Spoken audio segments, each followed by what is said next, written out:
بسم اللہ الرحمن الرحیم۔ شروع اللہ کے نام سے جو بڑا مہربان نہایت رحم والا ہے۔ السلام علیکم ورحمۃ اللہ وبرکاتہ۔ جنت کی مٹی۔ ایک دیہاتی نے گارے کی مٹی کی مدد سے اپنا گھر بنایا۔ گھر میں اس نے چھوٹی سے 7 مسلوں کی مسجد بھی بنائی کیونکہ اس کے 7 بیٹے تھے۔ تعمیر مکمل ہوئی تو اس نے اپنے بیٹوں کو بلایا اور کہا کہ میں چاہتا ہوں کہ مسجد کی لپائی جنت کی مٹی سے کروں۔ تم سب بھائی جاؤ اور جنت کی مٹی تلاش کر کے لاؤ۔ بیٹے پریشان ہو گئے کہ جنت کی مٹی کہاں سے لائیں۔ باپ کا حکم تھا۔ 6 بیٹے ڈھونڈنے نکل کھڑے ہوئے جبکہ سب سے چھوٹا اور 7واں بیٹا بیمار تھا، گھر پر ہی رہا۔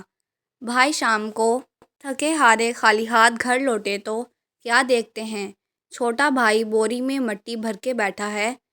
باپ نے پوچھا، بیٹے گھر بیٹھے تجھے جنت کی مٹی کہاں سے مل گئی؟ بیٹے نے کہا، سارا دن ماں کے پیچھے پیچھے پھرتا رہا، جہاں جہاں وہ قدم رکھتی تھی وہاں وہاں سے مٹی اٹھا اٹھا کر جمع کرتا رہا، یہ وہی مٹی ہے۔ اللہ تعالیٰ ہمیں اپنے ماں باپ کا احترام کرنے والا اور ان کی فرما برداری کرنے والا بنائے۔ مزید ایسی ویڈیوز کے لیے میرے چینل کو سبسکرائب کریں، میری آج کی ویڈیو کو لائک کریں اور زیادہ سے زیادہ شیئر کریں کیونکہ اچھی بات پھیلانا صدقہ جاریہ ہے۔ اللہ حافظ۔